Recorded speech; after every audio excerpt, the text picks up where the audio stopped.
नारा था कि बहुत हुआ किसानों पर अत्याचार, अब की बार मोदी सरकार। तो किसानों पर अत्याचार जो है वो लगातार थमने का नाम नहीं ले रहे हैं। लेकिन हमारे दूध में, हमारी सब्जी में, हमारी गेहूं में, हमारी जो किसान जो पैदा करता है उसमें कहाँ टैक्स? जो लोग देश हित में 200 रुपए पेट्रोल खरीद सकते हैं वो देश हित में 100 रुपए लीटर दूध नहीं खरीद सकते। मुझे अंग्रेजों से आजादी एक दिन में नहीं मिली थी। कहा है कि शाखों से टूट जाए वो पत्ते नहीं, हम आंधी से कह दो कि औकात में रहे। जो दौर चल रहा है उस दौर से बोलो। ये गूंगे बहरों का इलाका है, जरा जोर से बोलो। भीड़ ही बड़ी थी अंग्रेजों से, 200 साल की गुलामी से आजादी मिली थी अंग्रेजों से। उसके बाद भीड़ ही बड़ी थी जयप्रकाश नारायण के आंदोलन में। जेपी आंदोलन ने पहली बार सत्ता को उखाड़ कर फेंक दिया था और गैर कांग्रेसी सरकार मोरारजी देसाई पहली बार गैर कांग्रेसी देश के प्रधानमंत्री बने थे। सरकार है सत्ता में आने से पहले तमाम जो है वायदे किए गए थे। वायदे ये थे कि बहुत हुई डीजल पेट्रोल की मार, अब की बार मोदी सरकार। ये वायदा किया था। आज आपको पता है कि जो डीजल पेट्रोल की कीमतें हैं वो आसमान छू रही हैं लगातार। और नारा ये भी दिया था कि बहुत हुई जो है महंगाई की मार, अब की बार मोदी सरकार। तो आपको पता है एलपीजी के दाम हो या तमाम जो है चीज़ों के दाम, लगातार महंगाई बढ़ती जा रही है। नारा था कि बहुत हुआ किसानों पर अत्याचार, अब की बार मोदी सरकार। तो किसानों पर अत्याचार जो है वो लगातार थमने का नाम नहीं ले रहे हैं। और 95-96 दिन से लगातार जो किसान है वो अपना आंदोलन कर रहे हैं, अनशन कर रहे हैं। सरकार सुन नहीं रही है। 250 से अधिक किसानों की जो है शहादत भी हुई है, लेकिन सरकार नहीं सुन रही है। नारा था बहुत हुआ महिलाओं पर अत्याचार, अब की बार मोदी सरकार। आए दिन जो है लगातार बलात्कार हो रहे हैं, दिन दहाड़े आप देख रहे हैं कि किस तरह से जो है बलात्कार और लूट और हत्याएं, अपहरण हो रहे हैं। तो तमाम जो चीज़ें हैं वो हो रही हैं। और उसके बाद जिस तरह से आपने कहा डीजल पेट्रोल के दाम तो लगातार बढ़ ही रहे हैं। उसके बाद दूध के जो दाम है वो 100 रुपये लीटर किए गए। आपने देखा होगा कोई भी चीज़ जो व्यापारी रिलीज करता है तो उसमें प्रोडक्ट में लिखा होता है एमआरपी में मैक्सिमम रिटेल प्राइस होता है, अधिकतम खुदरा मूल्य, और उस पर जो इंक्लूड ऑफ ऑल टैक्सेस होता है। मतलब सभी तरह के जो टैक्स होते हैं जीएसटी से लेकर के सभी टैक्स ऐड होते हैं। लेकिन हमारे दूध में, हमारी सब्जी में, हमारी गेहूं में, हमारी जो किसान जो पैदा करता है उसमें कहाँ टैक्स होता है? कहीं लिखा होता है? तो हमारा जो है, हम अगर भैंस को चारा खिलाते हैं तो चारे का टैक्स, अगर हम भैंस का गोबर उठाते हैं तो गोबर का टैक्स, लेबर टैक्स, तमाम तरीके के टैक्स अगर हमने इंक्लूड कर दिए उसमें, तो अब जो है लोगों को बुरा लग रहा है कि जो लोग देश हित में 200 रुपये पेट्रोल खरीद सकते हैं वो देश हित में 100 रुपये लीटर दूध नहीं खरीद सकते। मुझे तो भाई बड़ा बुरा लगता है कि जब देश हित में आप 200 रुपये पेट्रोल, 1000 रुपये का जो है सिलेंडर एलपीजी का खरीद सकते हैं, 150-100 रुपये डीजल खरीद सकते हैं, तो 100 रुपये लीटर दूध भी खरीद लीजिए। दिक्कत कहाँ आ रही है? खरीदना चाहिए 100 रुपये लीटर दूध। तो मेरी नज़र में तो कुछ गलत नहीं हुआ है। 3 महीने से ऊपर हो गए, हाँ। अभी तक कोई समाधान नहीं है। अब जो है एक 40 लाख ट्रैक्टर की बात निकल कर आ रही है, संसद के घेराव की बात निकल कर आ रही है। क्या लगता है टकराव? अरे बिल्कुल, कहा था कि धीरे धीरे रे मना धीरे सब कुछ होए, माली सींचे 100 घड़ा ऋतु आए फल होए। यानी कि आप चाहे जितना भी सींचिए वृक्षों को, लेकिन जब ऋतु आती है, ऋतु आने के बाद फल ऑटोमेटिकली आने लगते हैं। तो एक दिन में अगर आप कहेंगे कहा मान लो तो हार है और ठान लो तो जीत है, ये किसान तो ठान करके आए हैं। कितना लंबा चलेगा इसका तो हमने कुछ नहीं बताया था। ये तो सरकार के हाथ में हल है ना। सरकार जब चाहेगी सरकार इसका हल कर देगी। हमारे पास हल है जिससे हम खेत जोतते हैं किसानों के पास, लेकिन हमारी समस्याओं का हल सरकार के पास है। अब सरकार उसको कितना लंबा खींचती है, सरकार के पास है। अंग्रेजों से आज़ादी एक दिन में नहीं मिली थी। या तमाम जो समस्याओं का हल एक दिन में नहीं होता है। कोई भी बीमारी होती है उसका जो इलाज है, बीमारी तो हो जाती है लेकिन उसको जो है धीरे धीरे धीरे धीरे करके आराम मिलता है। तो किसी भी बीमारी का जो इलाज है एक दिन में संभव नहीं होता है। तो ये भी एक बीमारी है, इसका भी इलाज धीरे धीरे मिलेगा। धीरे धीरे आंदोलन, हम नहीं थके हैं। आप लोग थक गए हैं क्या? आप लोग थक गए हो तो बता दें, हम लोग नहीं थके हैं, किसान नहीं थके हैं। पहले दिन जैसा जोश आज भी हम लोगों में है। 95-96 दिन हो गए, लगातार जोश बरकरार है हम लोगों का। आगे भी जोश। कहा है कि शाखों से टूट जाए वो पत्ते नहीं, हम आंधी से कह दो कि औकात में रहे, आंधी से कह दो कि औकात में रहे। तो हम तो नहीं थके हैं, लगातार। उसी हाँ। जोश से ही तो डर लगता है। हाँ। 26 जनवरी को बहुत कम, मतलब इतने हाँ। ट्रैक्टर नहीं थे। हाँ। लेकिन फिर भी आईटीओ पे एक हादसा हुआ, एक किसान की मौत हो गई और उन ट्रैक्टर्स को भी कंट्रोल करना मुश्किल हो रहा था। अब 40 लाख ट्रैक्टर की आप बात कर रहे हैं, तो उन्हें कैसे कंट्रोल? ये सोची समझी साजिश का एक हिस्सा था। आपको बता दूं, ये सोची समझी साजिश का हिस्सा था। जिस तरह से जो है हम लोग पहले दिन से कह रहे हैं, हम लोग गांधीवादी तरीके के जो किसान हैं, हम लोग चौधरी चरण सिंह के किसान हैं, हम लोग महात्मा टिकैत के किसान हैं। हम लोग कभी हिंसा को बढ़ावा नहीं देंगे, क्योंकि महात्मा गांधी हमेशा कहा करते थे आँख के बदले अगर आँख फोड़ी जाएगी, इस तरह से पूरी दुनिया अंधी हो जाएगी।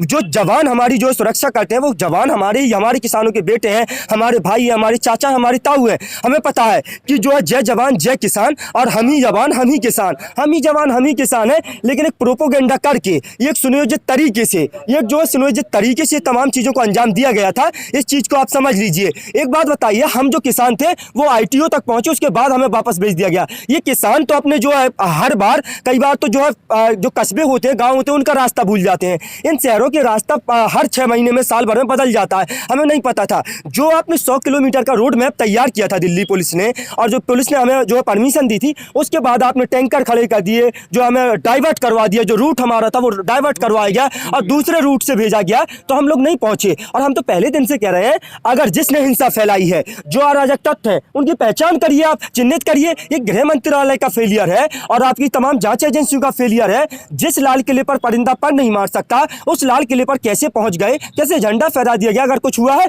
तो आपका फेलियर है। आप जो उनको चिन्हित कीजिए। दीप सिद्धू के साथ मेरे फोटो, जो प्रधानमंत्री के साथ मेरे फोटो नहीं, दीप सिद्धू के हैं। लखा सरदाना, कोई भी है जिसने भी अगर इस तरह का कृत्य किया है, उसको आप पकड़िए, आप उसको जेल में डालिए, सजा दीजिए। आपके पास तमाम जांच एजेंसियां, दिल्ली की पुलिस आपकी है। लेकिन अब 40 लाख ट्रैक्टर, कहीं ना कहीं आप जहाँ 4 लाख थे वहाँ पे नहीं संभल पाए। हाँ। 40 लाख ट्रैक्टर कैसे संभलेंगे? देखिए, ये पूरी जिम्मेदारी सरकार, पुलिस की, दिल्ली पुलिस की, सरकार की। वो कैसे संभालेगी?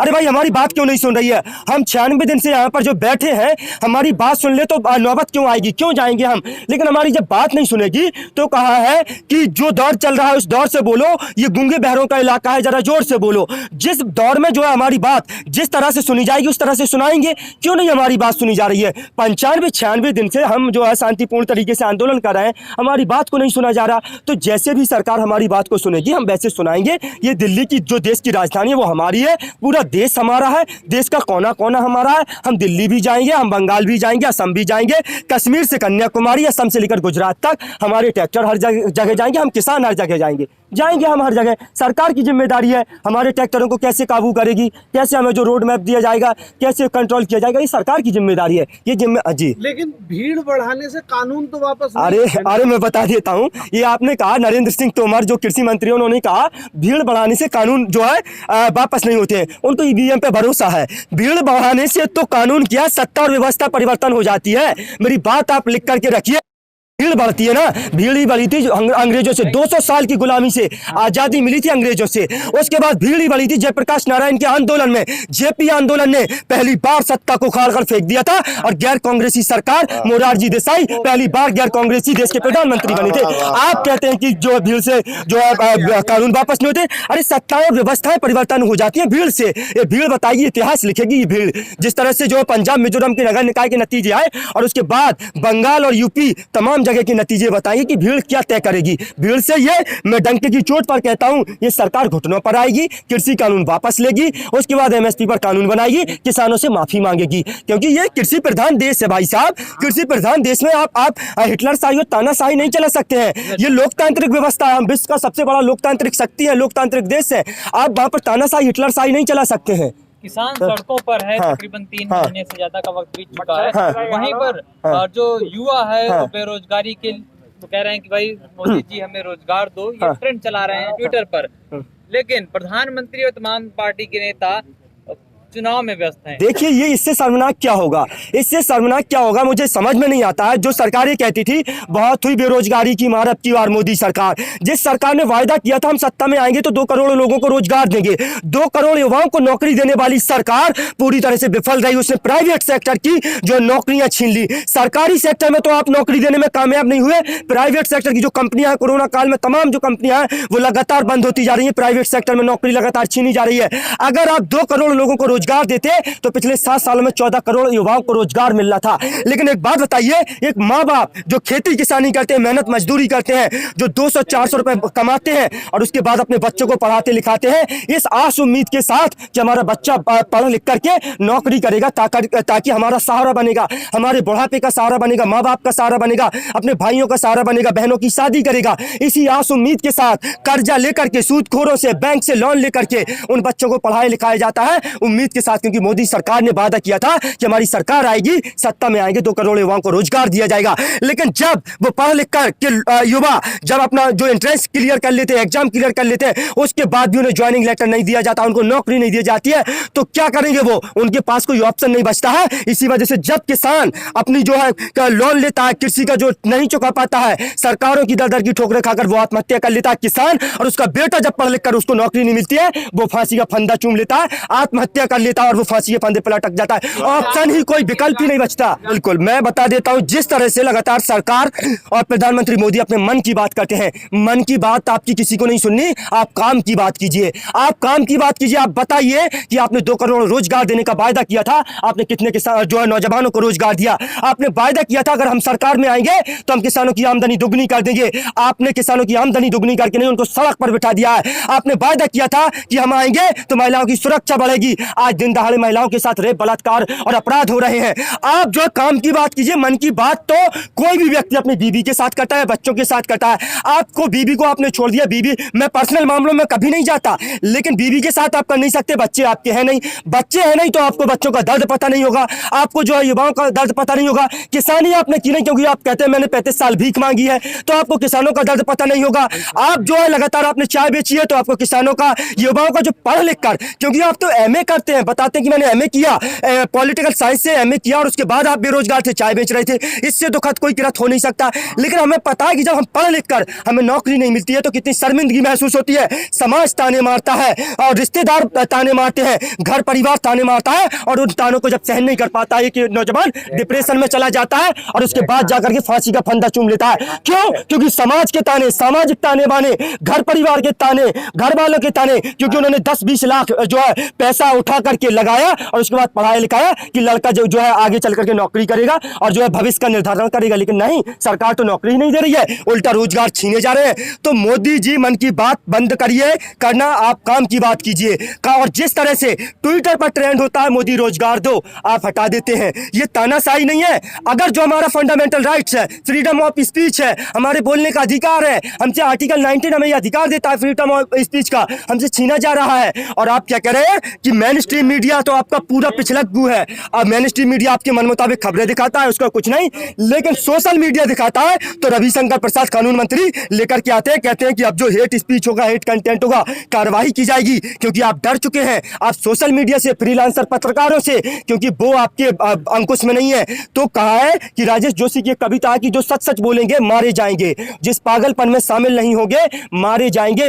बर्दाश्त नहीं किया जाएगा कि किसी की कमीज हो उनकी कमीज से ज्यादा सफेद, कमीज में जिनके दाग नहीं होंगे मारे जाएंगे। सबसे बड़ा अपराध है इस दौर में निहत्थे और निरपराधी होना। यही सरकार कर रही है लगातार। ये तानाशाही और हिटलरशाही है। लोकतंत्र तो वेंटिलेटर पर अंतिम सांसें गिन रहा है, वेंटिलेटर पर है लोकतंत्र, लोकतांत्रिक ठेंगे पर है लोकतंत्र। यहाँ इस देश में लगातार तानाशाही और हिटलरशाही चल रही है। तो मैं कह देना चाहता हूँ, मोदी जी, इन किसानों की बात सुनिए, नौजवानों को रोजगार दीजिए, किसानों की जो है बात मानिए, तीनों कृषि कानून वापस लीजिए, एमएसपी पर कानून बनाइए, ये मन की बात करना बंद कीजिए। किसी को आपकी मन की बात सुनने में कोई दिलचस्पी नहीं है, आप मन की बात सुनाना बंद कीजिए। ये मन की बात रोजाना, अरे किसानों के मन की बात सुनिए, जनता के मन की बात सुनिए, आप किसानों के मन की बात नहीं सुनते।